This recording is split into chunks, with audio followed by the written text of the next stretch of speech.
grâce. Par la grâce, comme vous le savez, c'est une émission promotionnelle de l'Évangile de Christ. Nous sommes très ravis d'être là devant vous aujourd'hui, après ces longs moments de retrait.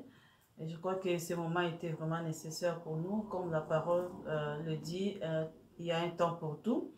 Je crois que nous avons eu besoin de ces temps de retrait pour rechercher la face de Dieu et puis pour nous ressourcer nous-mêmes aussi.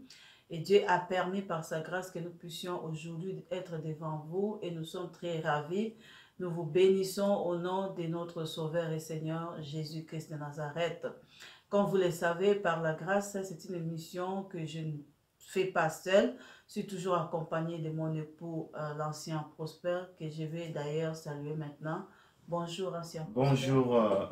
Bonjour Maman Émérance, bonjour nos amis, bonsoir, ça dépend de là où nous captons aujourd'hui. Que Dieu vous bénisse, comme Maman Émérance venait de le dire, hein, ça fait quand même un bout de temps que nous ne sommes pas vus et c'était dans le plan de Dieu. Et aujourd'hui, Dieu a permis que nous puissions nous voir au travers de cette émission que vous aimez par la grâce. Donc, nous vous saluons tous et nous pouvons vous dire que vous nous avez beaucoup manqué dans cette émission. Hein. Vous nous avez vraiment beaucoup manqué. Et aujourd'hui, c'est le temps de Dieu. C'est Dieu qui a permis que nous puissions nous voir encore aujourd'hui. Amen. Tout est grâce. Donc, nous croyons que c'est par la grâce de Dieu que nous sommes là devant vous. Et comme vous le savez, cette émission par la grâce, c'est une émission où nous avons, Dieu nous a mis à cœur de parler un peu de la grâce, de la notion de la grâce tout au début. Et puisque cette émission n'a pas commencé aujourd'hui, homme de Dieu, ça fait déjà une année que cette émission a commencé à diffuser. D'ailleurs, nous avons fêté un an de l'existence de l'émission par la grâce cette année, c'était le 14 juillet, et je bénis vraiment tous les serviteurs de Dieu qui étaient là présents, ainsi que tous les frères et sœurs qui étaient venus pour adorer, louer Dieu avec nous. Là, je prénomme notre bien-aimé, le frère Merson, qui était là. Que Dieu te bénisse, frère, que Dieu te bénisse, la sœur Adeline, ainsi que tous les groupes, les frères majors et tous ceux-là qui vous ont accompagné. Ces jours-là, nous bénissons aussi notre sœur Jemima qui était là, qui a aussi chanté, loué son Dieu. Amen. Et tout cela pour la gloire de Dieu. Amen. En tout cas, nous étions ravis ces jours-là d'adorer notre Dieu et nous sommes réjouis avec les frères et sœurs. Ceux-là qui nous ont suivis ont vu des images, c'était vraiment merveilleux. Alors, après ces temps de repos, si on peut dire, ou bien ces temps de retrait, si on peut le dire, nous sommes là. Et Dieu a mis à cœur quand même que nous puissions continuer, nous puissions continuer, prendre un autre élan avec cette émission. Voilà. Mais pour continuer, j'aimerais bien, homme de Dieu, que nous puissions faire quand même un petit récapitulatif pour tous ceux-là qui nous avaient suivis, mais qui ont un peu perdu aussi l'élan. Et pour tous ceux-là qui nous suivent justement seulement aujourd'hui parce qu'ils n'ont pas idée de comment l'émission avait commencé. Voilà. Faire quand même ces petits récapitulatifs. Voilà. Je crois que nous avions d'abord commencé par la définition de la grâce. Comme vous êtes là et que vous vous êtes chargé de ces enseignements, est-ce que vous pouvez quand même dire au peuple de Dieu c'est quoi la grâce pour entamer vraiment notre mission? Comme Maman Émérance vient de nous dire, vraiment nous avons parlé, nous avons d'abord défini la grâce qui est l'expression ultime de l'amour de Dieu. Amen. Donc nous comprenons que tout n'est que grâce. Et grâce, c'est grâce. Amen. Donc, nous avons vu comment est-ce que Dieu est bon. Il est tellement bon qu'il ne pouvait pas laisser l'homme dans l'état où il était. Donc, il a envoyé son Fils Jésus-Christ afin que quiconque croise en lui, qu'il ne périsse pas, mais qu'il ait la vie éternelle. Amen. Donc, nous avons défini la grâce comme l'expression ultime de l'amour de Dieu. Dieu plairait que l'homme puisse être sauvé, le pécheur puisse se convertir à lui, puisse retourner à lui. Donc c'est pour cela, nous avons défini ça comme cela, l'expression ultime de l'amour de Dieu. Et nous avons parlé aussi de la nature de Dieu. Nous avons dit que ce Dieu-là nous a fait grâce effectivement et nous a donné à tous puisque tous nous avons d'une façon ou d'une autre la grâce de notre Dieu, n'est-ce pas? Amen. Par notre respiration, par la pluie, par le soleil qui nous est donné. Donc tout ça, ce sont les manifestations de tout un chacun, de la grâce de Dieu. Parce que personne ne le mérite d'ailleurs, donc personne ne peut dire que je mérite de respirer maintenant. Voilà. L'autre là qui ne respire plus ne l'a pas mérité. Voilà. Donc la parole dit aussi, il fait pleuvoir pour les bons et les méchants. Il fait sortir le soleil pour les bons et pour les méchants. Donc c'est sa nature. Voilà. Donc cette grâce-là n'est sortie que de Dieu. Amen. Parce que c'est comme ça que Dieu est. Amen. Et après cela, nous avons dit quand même que cette grâce-là, comme c'était la nature de Dieu, après les péchés, elle devrait quand même être manifestée autrement, ici-bas. Et vous avez parlé de la manifestation de la grâce de Dieu à la personne du Seigneur Jésus-Christ. Est-ce que vous pouvez un peu nous expliquer un tout petit peu là-dessus? Nous avons dit que cette grâce qui est universelle, qui est donnée à tous les humains, Dieu voulait quelqu'un, tout le monde en particulier. Donc, c'est-à-dire qu'en particulier, que Dieu puisse donner cette grâce, que chacun de nous puisse la vivre, que chacun de nous puisse être avec cette grâce. C'est pour cela qu'il a manifesté cette grâce à la personne de Jésus-Christ. Et chacun de nous, quand nous acceptons Jésus-Christ dans notre vie comme notre Sauveur et notre Seigneur, Jésus-Christ vient entrer et nous vivons maintenant la grâce de l'intérieur. Et cette grâce est très importante et très indispensable pour notre vie ici-bas, sur la terre et sur notre vie éternelle. Amen. Donc, cette grâce s'est manifestée comme nous l'avons lu dans Tite chapitre 2 au verset 11. Donc, cette grâce s'est manifestée à tout le monde, à la personne du Seigneur Jésus-Christ. Et même que selon l'évangile, selon Saint Jean, quand nous lisons au chapitre 1 au verset 17, nous voyons que la loi était venue avec Moïse, mais la grâce et la vérité nous sont venus par Jésus-Christ. Donc Jésus-Christ nous a amené la grâce. Amen. Et il est la grâce lui-même. Amen. Et si nous pouvons encore continuer, nous avons dit que par l'arrivée du Seigneur Jésus-Christ, il a déclenché un temps de la grâce. Voilà. Donc nous avons dit, nous ne pouvons pas parler de la grâce sans mentionner ces trois aspects de la grâce. La nature de Dieu, la grâce révélée de Dieu en la personne de Jésus-Christ. Voilà. Et nous devions aussi comprendre qu'il y avait un temps de la grâce, c'est le temps de la venue du Seigneur Jésus-Christ. Et ce temps-là aura quand même aussi fin. Voilà, effectivement, c'est ce que nous lisons dans Romains chapitre 6 au verset 15. Là, nous voyons que l'apôtre Paul nous dit que nous ne sommes plus dans la loi, mais nous sommes maintenant dans la grâce. Amen. Donc, nous sommes maintenant là, bien-aimés, dans les temps de la grâce. Amen. Et ce temps va prendre fin. Cet temps va prendre fin quand l'église de Christ, quand l'époux viendra prendre son épouse, quand l'église de Christ sera enlevée, c'est là où le temps de la grâce sera fini. Mais pendant que ce temps-là est là, pendant que nous sommes encore dans ce temps de la grâce, profitons pour se convertir, pour donner notre vie en Jésus-Christ, pour être en communion avec Jésus-Christ. Et de cette manière, nous allons rester avec cet époux-là éternellement. Nous allons bien vivre, non seulement sur la terre, mais dans le ciel aussi, dans toute l'éternité. Amen. Si je comprends bien, la grâce révélée qui est Jésus-Christ vient dans notre vie. Il nous donne une autre révélation de la personne du Père. Il nous donne une autre façon de vivre. Voilà. Cette grâce-là nous permet maintenant à vivre les choses célestes, à vivre, comme la parole le dit, pas comme des hommes, comme tout le monde, mais à vivre comme des hommes qui sont spirituels. Parce que nous comprenons, quand nous avons Jésus-Christ, le Saint-Esprit vient habiter en nous. Il fait de nous des hommes spirituels qui vivent plus selon, c'est tout ce qui est, tout selon le monde, mais qui vivent maintenant selon une vie que la grâce nous amène à nous. Donc, selon la parole de Dieu, si je peux comprendre cela. Alors, nous avons aussi épinglé un aspect. Nous avions remarqué, après avoir observé, que la grâce de Dieu était soit méconnue, soit bafouée. Si vous pouvez un peu expliquer au peuple de Dieu, tout petit peu effectivement, nous avons fait une émission par rapport à cela, et puisque nous avons fait un constat que la grâce est mal connue. Aujourd'hui, la grâce dans les églises est connue de deux manières. Il y a de ceux qui voient la grâce effectivement comme quelque chose que Dieu leur a donné, mais qui ne mérite pas, que nous ne pouvons pas prendre, puisque c'est gratuit, hein, puisque c'est quelque chose qui est donné en cadeau, donc ça ne peut pas avoir de la valeur. Donc il y a de ceux qui pensent comme ça dans l'église. Et conséquence, et ces gens-là sont en train maintenant de courir derrière leur salut pour payer quelque chose. Pour payer des jeunes qui font, pour payer par de veiller, pour payer, même des serviteurs de Dieu sont en train de vendre les salis. Vous pouvez vous imaginer cela. Mais si, en vous entendant parler, donc les enfants de Dieu confondent les saluts avec l'acquisition de ce qui est terrestre. Parce que si nous regardons même dans la parole de Dieu, Amen. Je sais une fois, Dieu dira au peuple de Dieu que si vous gênez, est-ce que vous gênez pour moi quand vous gênez? C'est ça. N'est-ce pas que vous gênez pour vous-même?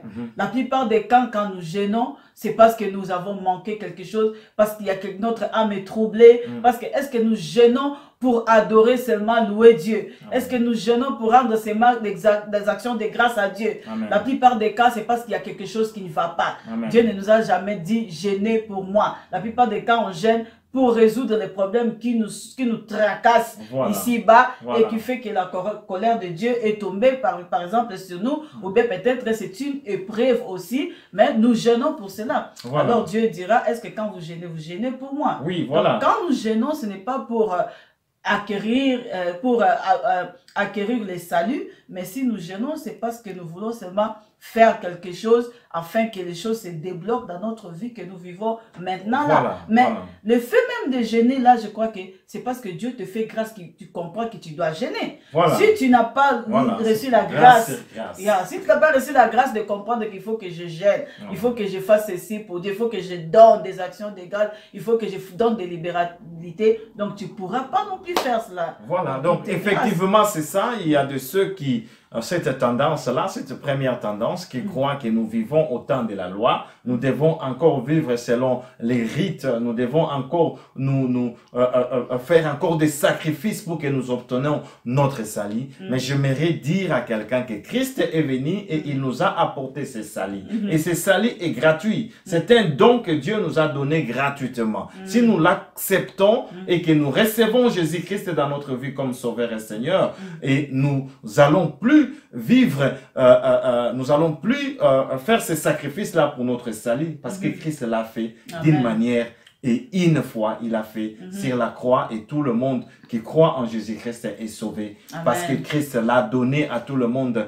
gratuitement, si nous l'acceptons évidemment. Donc, Christ est venu pour nous donner cette grâce-là. Et cette grâce-là doit venir habiter dans nous. Et cette grâce-là, je crois, nous ramène aussi le royaume de Dieu en nous. Le royaume de Dieu habite maintenant en nous. Dans ce sens que nous pouvons directement aller vers Dieu. Ce qui n'était pas permis par rapport à la loi.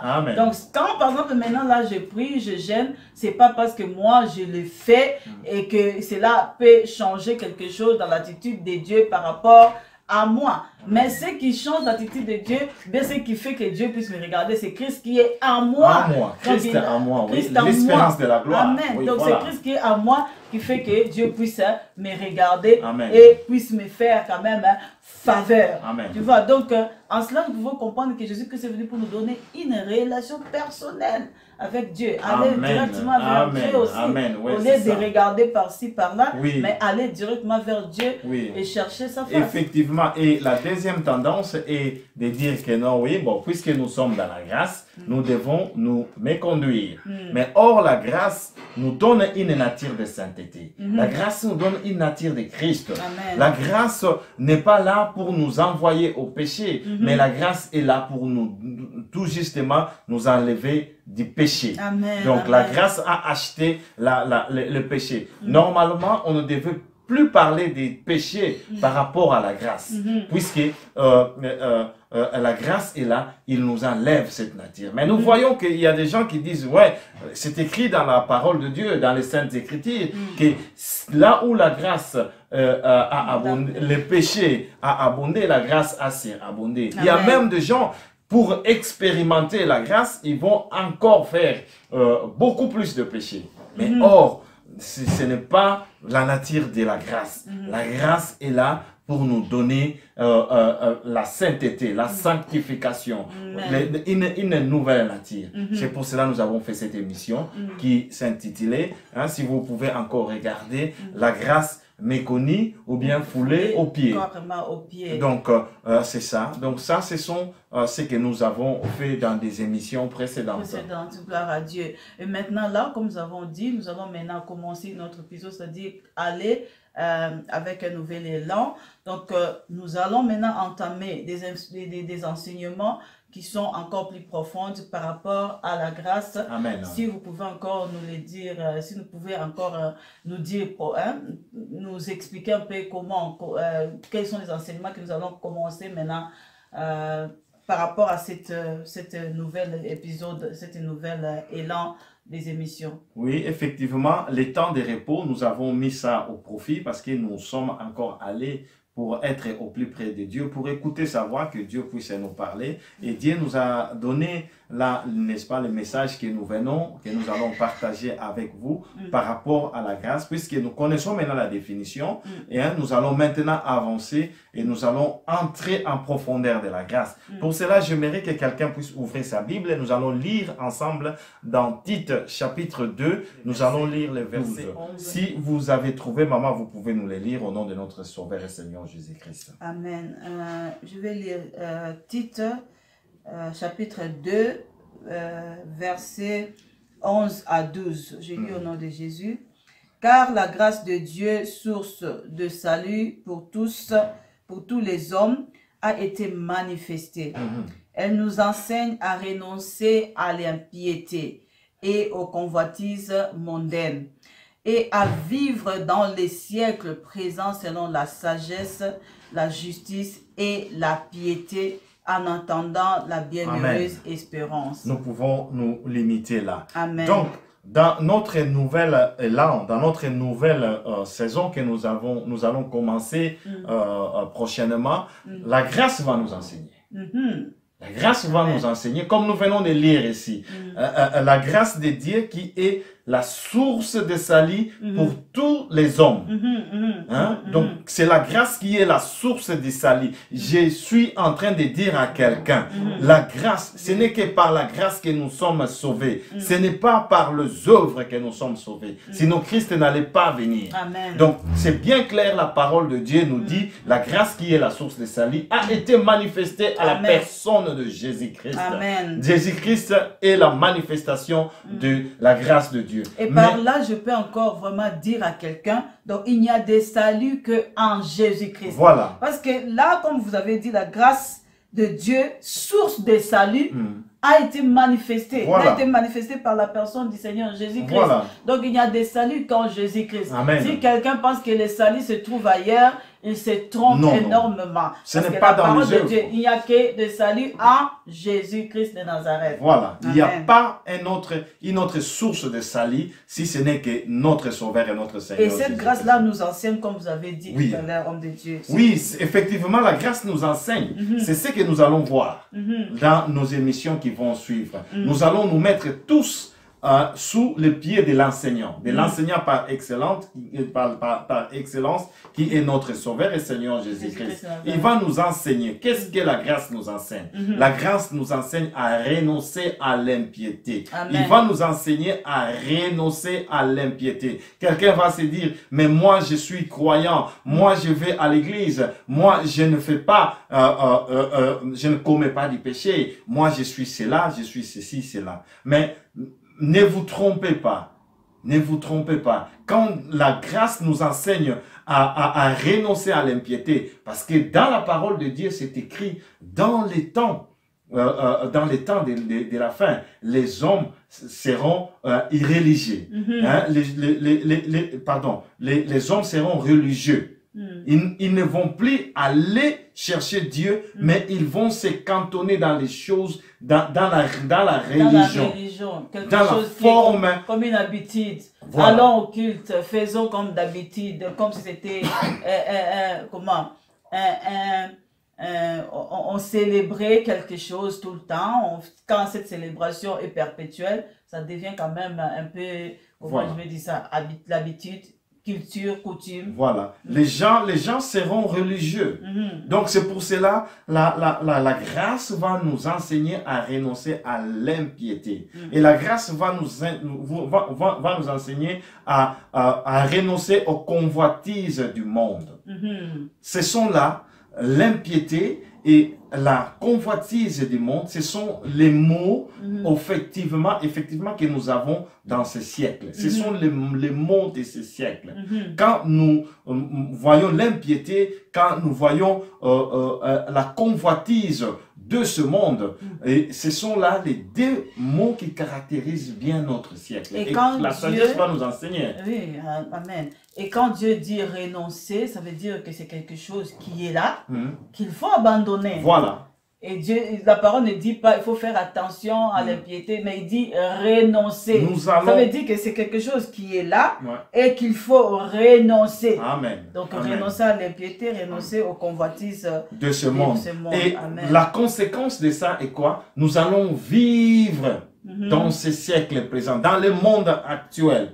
Nous allons vivre selon la sagesse de Dieu, nous allons vivre selon la justice de Dieu et nous allons vivre selon la piété. Amen. Donc, amen. Ça sera des enseignements que nous allons suivre selon la grâce de Dieu, selon que la grâce va nous donner. Nous allons avoir des éléments que nous allons vous mettre pour vous édifier, pour nous édifier aussi. Nous allons avoir les serviteurs de Dieu qui vont passer dans notre plateau, que nous allons partager ensemble avec eux sur cet aspect des choses, de renoncer à ce qui est l'impiété et de renoncer à ce qui est la convoitise de ce monde pour acquérir, pour vivre dans la sagesse de Dieu, dans la justice de Dieu et dans la piété. Ça, c'est le programme que nous avons pour les jours à venir. Amen. Donc, vraiment, restez connectés. Le Seigneur va vous bénir par ses enseignements. Amen, gloire à Dieu. En tout cas, vraiment, je crois que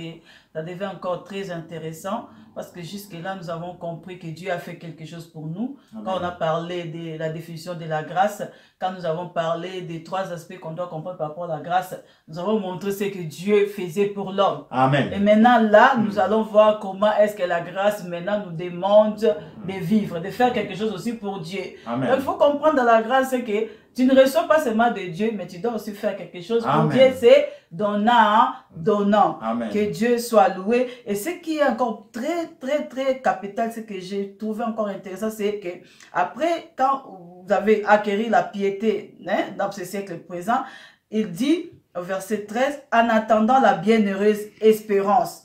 La bienheureuse espérance, là, c'est là que vous avez dit que le temps de la grâce finira un jour. Voilà. Cette bienheureuse espérance que nous attendons tous, c'est l'enlèvement. C'est le retour de Christ. C'est l'avènement du Fils de l'homme, Jésus-Christ Nazareth, pour prendre son Église, pour prendre ceux-là qui ont voulu accepter la grâce et qui ont vécu selon cette grâce-là, qui va nous enseigner maintenant comment est-ce que nous devons vivre maintenant selon cette grâce-là dans les saisons à venir. En tout cas, que Dieu vous bénisse tous. Moi-même, je suis vraiment ravie parce que là, j'ai aussi appris quelque chose. En ces petits temps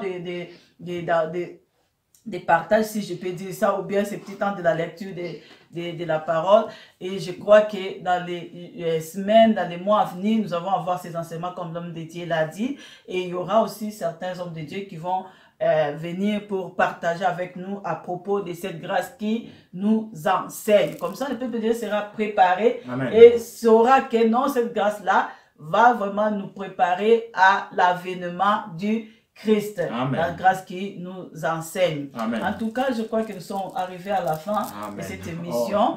Que Dieu vous bénisse, homme de Dieu. Et je sais pas, je crois que vous avez quand même quelque chose, un mot à dire à quelqu'un qui nous suit, qui dit, bon, cette grâce-là, je ne sais pas, malgré que vous avez parlé comme ça, moi, j'ai telle situation qui me dérange, Dieu, grâce, pourquoi est-ce que je ne vois pas cette grâce, je suis tourmentée, je ne veux même pas savoir. Et la personne qui est abattu, qui est fatigué, je ne sais pas qu'est-ce que vous avez à dire à cette personne-là qui nous regarde dans ces moments. Moi, j'aimerais inviter un frère et une sœur. Je vous appelle déjà frères et sœurs parce que nous sommes tous frères et sœurs dans le Seigneur, dans notre Seigneur et Sauveur Jésus-Christ. Pour ceux qui n'ont pas encore reçu Jésus-Christ dans leur vie, c'est une occasion. C'est une occasion puisque Dieu a permis que vous puissiez nous voir par les moyens des réseaux sociaux, par les moyens de je ne sais comment vous nous regardez, mais c'est Dieu qui a permis que nous puissions, que vous puissiez vous entendre. Si vous n'avez pas encore reçu le Seigneur Jésus-Christ comme votre Sauveur et votre Seigneur dans votre vie, nous vous exhortons de les recevoir. Enfin, vous allez vivre la grâce qui est de l'intérieur maintenant. La grâce de l'extérieur, nous le vivons tous parce que nous respirons, n'est-ce pas, l'oxygène que nous avons, ça ne vient pas de nous. Il n'y a personne qui fabrique cet oxygène-là. C'est Dieu qui nous donne. Nous avons le soleil, nous avons la pluie qui tombe. Donc, nous avons la grâce de Dieu d'une façon générale. Mais vivre la grâce de l'intérieur, recevoir Jésus-Christ comme son Sauveur, comme son Seigneur, ça te permet à vivre dans la sagesse de ce monde. Ça te permet à vivre dans la justice. Ça te permet de vivre une vie de piété. Et vous allez voir, votre vie va être transformée par la personne de Jésus-Christ. Recevez le Sauveur, le Seigneur Jésus-Christ, qui est celui qui va vous donner la paix à vos âmes. Et bien-aimés dans le Seigneur, peut-être que vous n'avez pas encore, bien-aimés, vous n'avez pas encore trouvé une église, mais il y en a beaucoup d'églises partout dans le monde entier. Cherchez une bonne église, cherchez un très bon serviteur de Dieu qui va vous faire recevoir, n'est-ce pas, Jésus-Christ dans votre vie et vous serez sauvés.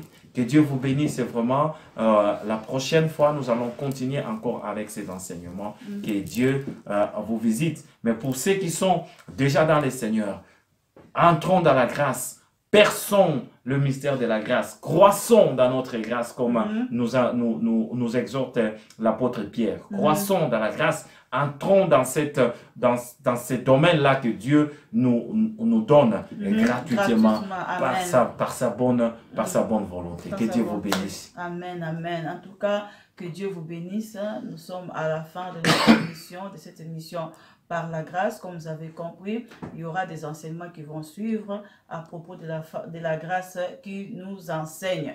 Mais il faut retenir quelque chose, nous sommes sauvés par la grâce, mais au moyen de la foi. Donc il faut croire. Il faut d'abord croire et la grâce sera déclenchée. Et cette grâce-là va venir dans votre vie, va se manifester encore abondamment sur tous les aspects de votre vie. Mais cette grâce-là va aussi nous enseigner comment est-ce que nous devons maintenant vivre quand nous avons déjà reçu cette grâce-là.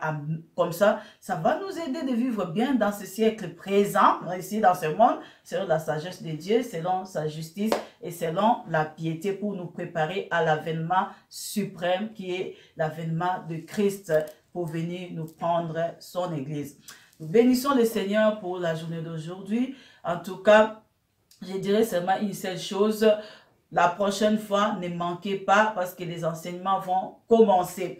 Et après cela, je vais dire que les 3 novembre, nous avions été à Herentals, et là où il y a eu une journée d'évangélisation avec le pasteur Jean-Claude. En tout cas, c'était magnifique, excellent. Nous avons eu des flamands, nous avons eu toutes les catégories de personnes qui sont venues. Cet élément qui est une journée d'évangélisation qui a eu lieu à Herentals avec le pasteur Jean-Claude. Nous avions eu la participation de la sœur Nana Lukezo, la participation du groupe Siega du Lode et moi-même, votre humble servante, la sœur Emerance de Thion, là pour chanter, louer, adorer Dieu par les cantiques. Et Dieu nous a bénis. C'était une journée qui était fantastique. N'oubliez pas de les suivre tout juste après cette émission. Et si vous avez besoin de nous contacter, nos coordonnées vont défiler sous l'écran. Et là, vous pouvez nous écrire, comme vous pouvez aussi appeler si vous avez des questions. Vous pouvez aussi nous poser par ces moyens-là. Que Dieu vous bénisse tous. À la prochaine. Au revoir.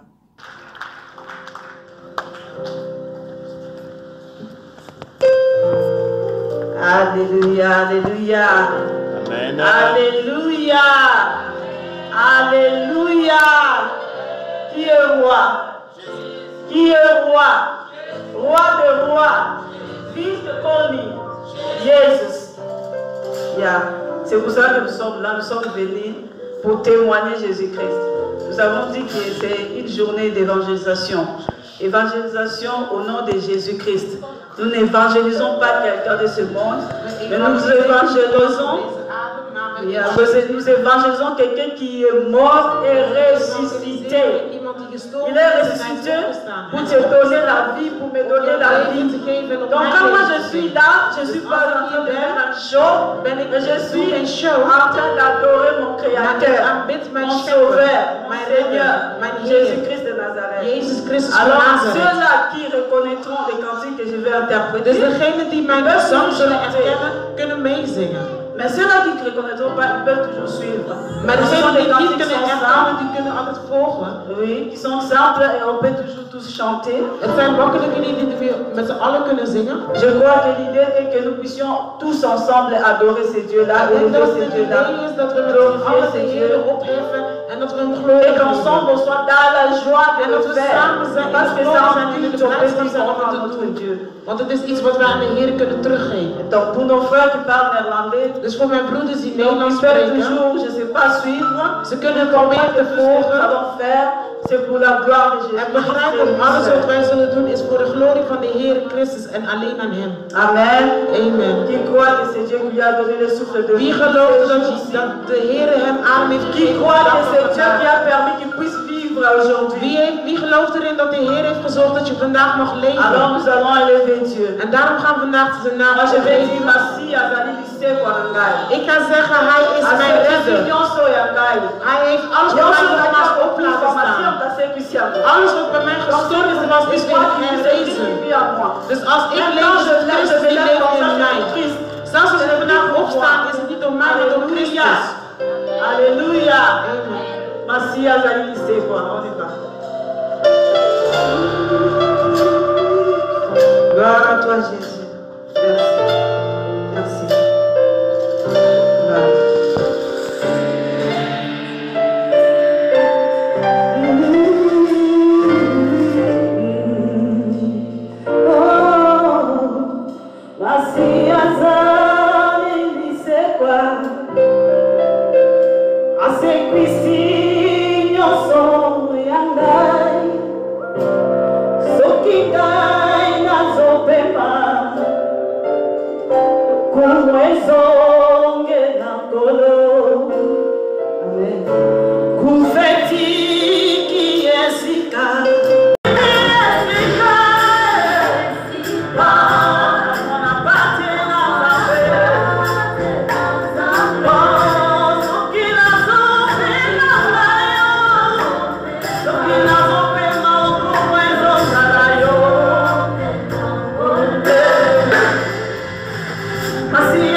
Ok, alléluia. Amen. Là, on nous fait signe qu'on doit presser par rapport au temps. Donc, on va continuer de toutes les façons, mais on va faire encore une cantique. Et comme ça, on va laisser la place pour les autres. Alléluia. Cantique que nous voulons interpréter, c'est écrit, c'est Abba Père. Abba Père, il fait que notre esprit déclare ou appelle Dieu maintenant Père. En dat zorgt ervoor dat onze ziel vader roept. Donc je sais que tout le monde qui a Christ, dus ik weet dat iedereen die in Christus son is, esprit reconnaît en Dieu son Père. weet dat zijn ziel erkent dat zijn Heer een vader is. Ce qui fait la différence entre nous et d'autres croyants. Dat maakt het verschil tussen ons en de andere gelovigen. Mais en Christ, nous croyons que Dieu est notre Père. Maar in Christus geloven wij dat de Père onze vader is.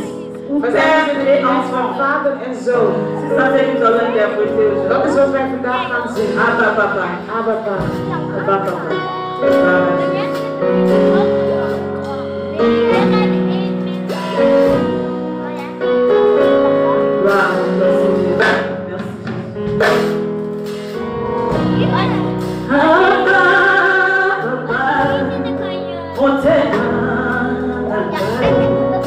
Et ton fils, on est parti.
We zijn net gestegen.